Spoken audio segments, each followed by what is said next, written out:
galerinha do 8º ano. Estamos de volta a mais uma aula em nossa modalidade remota. Estão sentindo alguma dificuldade na resolução das atividades? Se tiverem, busque a ajuda dos professores, os professores regentes da turma de vocês, tá certo? Na aula de hoje, nós iremos trabalhar com a estrutura e a formação das palavras. Vocês já se perguntaram como as palavras elas foram criadas? De repente alguém parou, imaginou uma palavra e deu nome às coisas? Sim, né? Algumas palavras foram criadas dessa maneira, de acordo com a sua funcionalidade, né? Outras foram nomeadas pela origem em que elas apareceram, né? E há palavras que vieram de outras línguas, né? Elas foram tomadas por empréstimo para a língua portuguesa. Mas hoje nós iremos, né, conhecer um pouquinho sobre a importância de saber, né, como as palavras elas foram formadas para entender a construção de sentido e explorar, né, outros campos da língua, certo?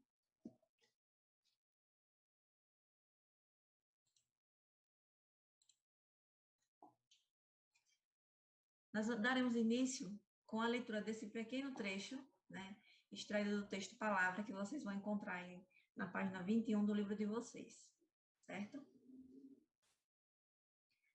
A palavra sono dorme, a palavra tempo passa, a palavra fogo queima, a palavra faca corta, a palavra carro corre, a palavra diz o que quer e nunca desdiz depois.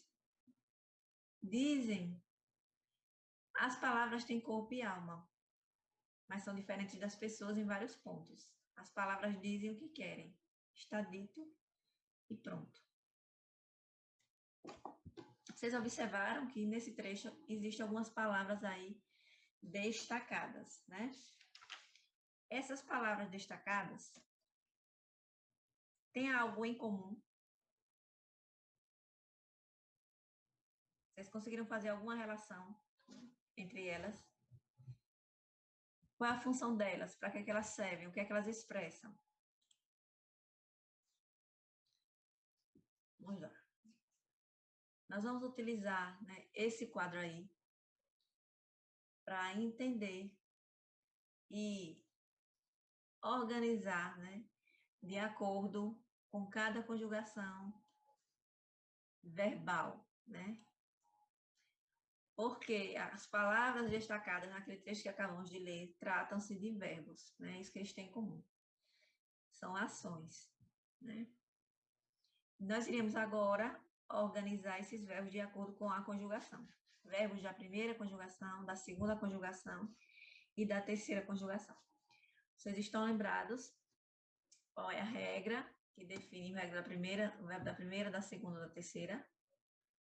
Os verbos da primeira conjugação são os verbos terminados em AR. Amar, lutar, pular, cantar. Os verbos da segunda conjugação são os verbos terminados em ER. O exemplo de comer, ler, sofrer. E os verbos da terceira são os verbos terminados em IR. O exemplo de dormir, florir, partir. Nesse trecho que nós lemos, quais verbos pertencem à primeira conjugação? Retornem lá, por favor, ao box com o trecho do texto. Vocês vão encontrar aí. Passa, queima, corta e está. Esses verbos pertencem à primeira conjugação. Vocês vão colocar nesse campo aí, nesse quadrado aqui da primeira conjugação. Na segunda conjugação, nós temos corre, diz, quer, desdiz, tem, são. Vamos dizer são, professora? São, terminado em R, sim. São é um verbo conjugado, mas que pertence à segunda conjugação, porque vem da forma verbal ser, né? Do verbo ser. dizem, querem e dito. Terceira conjugação. Só temos um verbo aí, que é dorme, certo? Que critério você utilizou para preencher as colunas do quadro?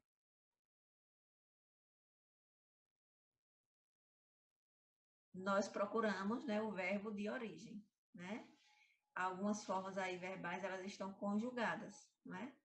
Elas foram derivadas de acordo com a forma verbal, mas pertencem a um verbo de origem terminado em er, que nós chamamos de verbo no infinitivo, certo? Letra C. No trecho, o narrador afirma que a palavra nunca desdiz o que diz. O que significa a palavra desdiz no contexto em que foi empregada? Se você não souber o significado, procure-o no dicionário. Lembre-se de localizar o sentido pelo verbo no infinitivo, eu acabei de dizer.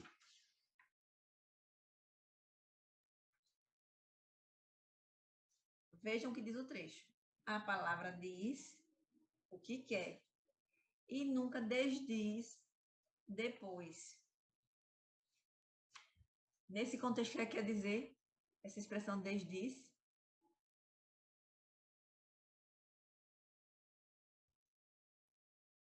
Vocês já ouviram aquela máxima, né? Então, uma vez dito, não há como desfazê-lo, né? Você pode até tentar justificar, mas retirar o que foi dito não há como.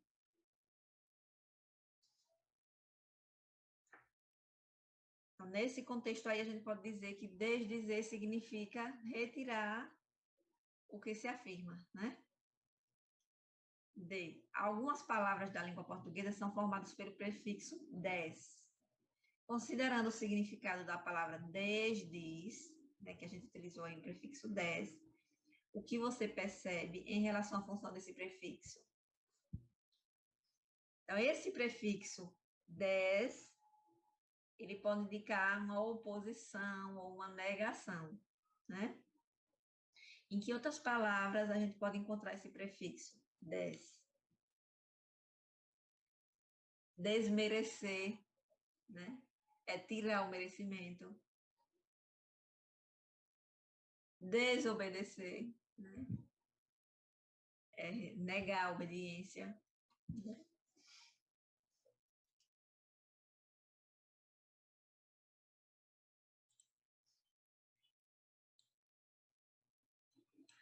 Observe agora essas informações nesse quadro. As palavras da língua portuguesa são formadas pela união de pequenas partes, que carregam em si um significado. Essas partes chamam-se morfema. A parte invariável, que contém o significado básico da palavra e a partir do qual é possível formar novos vocabulários, chama-se radical.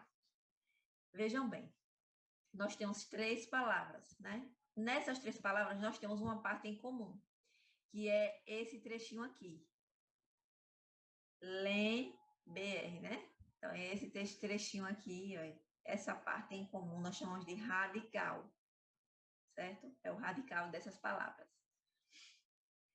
E essas 2 partes aqui, nós chamamos de afixos, né? Antes do radical, nós chamamos de prefixo, e depois do radical, nós chamamos de sufixo, certo? Cada um desses elementos da palavra, nós chamamos de morfema.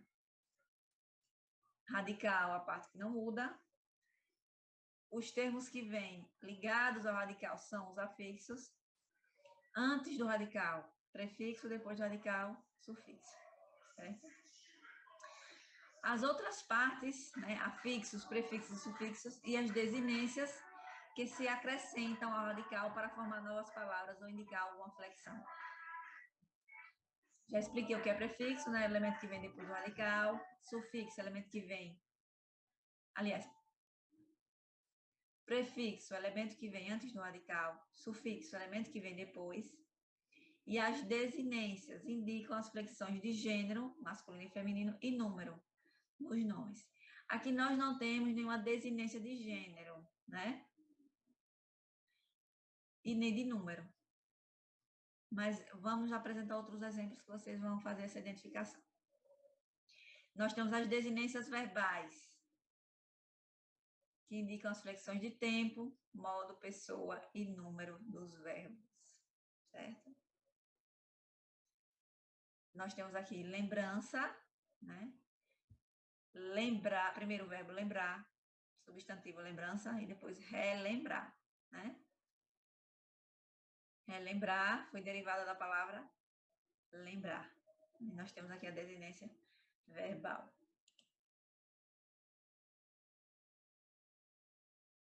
Identifique os morfemas das palavras destacadas no trecho a seguir, extraído do texto palavras, certo? Em quais das palavras destacadas as desinências são nominais? Nós temos palavras fechadas e tímidas, como desinências nominais. Por que desinências nominais? Porque são desinências ligadas a um nome e não a um verbo. Palavra é nome e não verbo. Fechada, nome e não verbo. Tímida, nome e não verbo. E nós temos as desinências verbais, como em roubam, obrigam e dançar.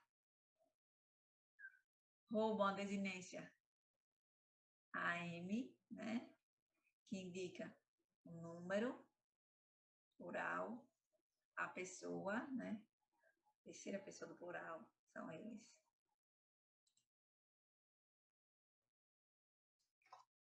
Formação de palavras por composição, por aglutinação e por justaposição, certo? Na língua portuguesa, algumas palavras elas foram formadas da junção de outras palavras, né? Esse processo nós chamamos de composição, que pode ser por aglutinação ou por justaposição. Observe nesse trecho do texto, existem palavras pequenas, microscópio, minúsculo, molécula, partícula, quinhão, grão, covardia.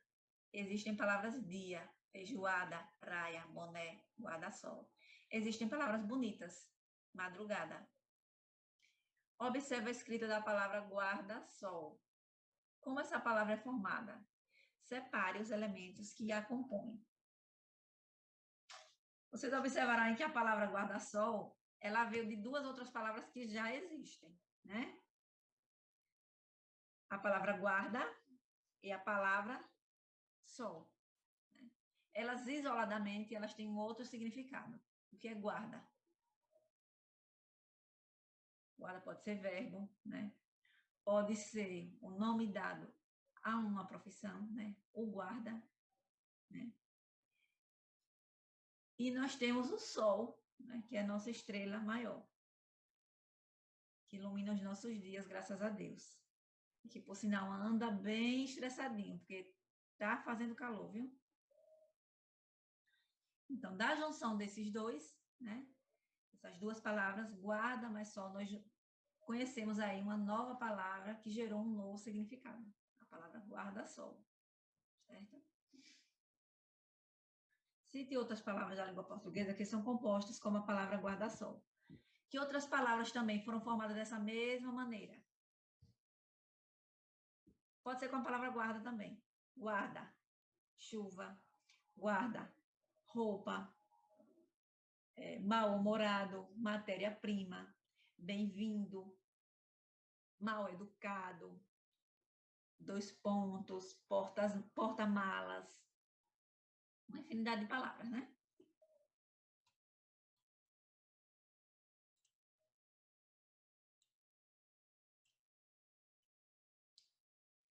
Então, a composição é o processo de formação de uma nova palavra pela junção de duas ou mais palavras que já existem.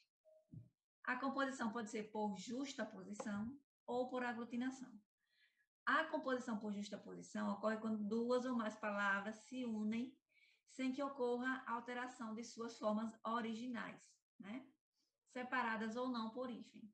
Olha o exemplo. Pé de galinha, né? Pé de moleque. Passatempo, cachorro quente, girassol.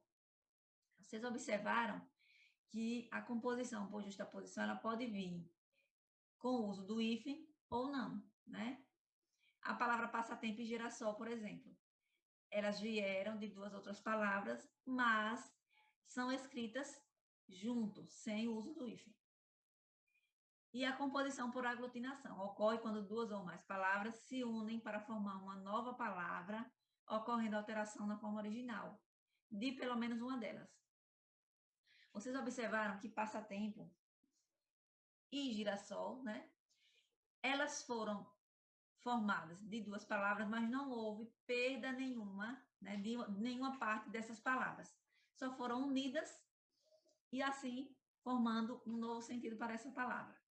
Mas a composição por aglutinação, ela há uma alteração na junção dessas duas palavras, certo? Vamos observar o exemplo. Planalto, né? Planalto foi formada pela palavra plano mais alto. Ou seja, houve a supressão, né, da letra O. A palavra embora. Embora foi formada das três palavrinhas em, mais boa, mais hora. Né? Nós tivemos aí a supressão da letra A, H e O. Não é isso? Embora veio de em boa hora.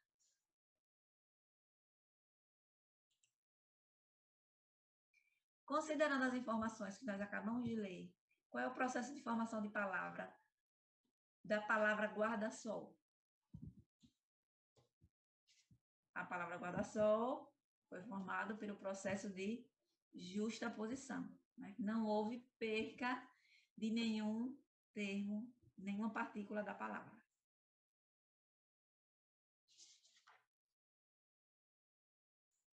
Releia o trecho abaixo, extraído do texto O Enigma da Esfinge e o Oráculo de Delfos, no início desse capítulo. Um desses enigmas, muito conhecido, era mais ou menos assim. O que é, de manhã anda de 4, ao meio-dia sobre 2 pernas e pela tarde com 3 pernas. Destaque desse trecho uma palavra formada por composição. Que palavra é formada por composição? Aí nesse trecho nós temos a palavra meio-dia, né? Ela foi formada por composição. Separe os elementos que acompanham essa palavra e indique se ocorre uma composição por justaposição ou por aglutinação. Né? Nós temos aí dois termos que compõem essa palavra, né? Meio e dia, certo? Essa palavra ela foi formada por composição, né? E por justaposição, certo? Espero que vocês tenham compreendido, né, um pouco sobre a lógica da formação das palavras. Se tiverem alguma dúvida quanto às atividades e os questionamentos, procurem o professor de vocês durante a aula presencial.